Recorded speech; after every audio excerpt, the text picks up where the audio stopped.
দর্শক, আজকে আপনাদেরকে দেখাবো কিভাবে বিকাশের মাধ্যমে এনআইডি কার্ড সেবার ফি প্রদান করা যায়।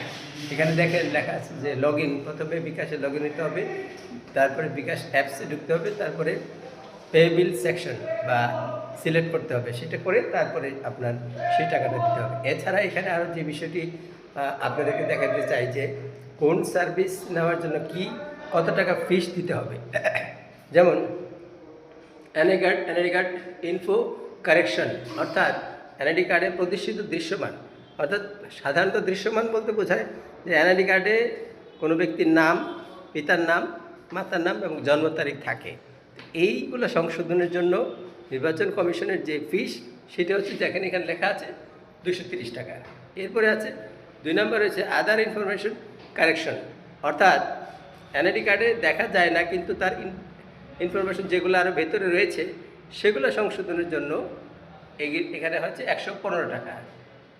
এরপরে আছে বোথ ইনফরমেশন কারেকশন, অর্থাৎ এনআইডি কার্ডে প্রদর্শিত যে সকল তথ্য আছে সেটি এবং কার্ডে দেখা যায় না এমন তথ্য যদি সংশোধন করতে কেউ চায় তাহলে তাকে ফিস দিতে হবে 345 টাকা।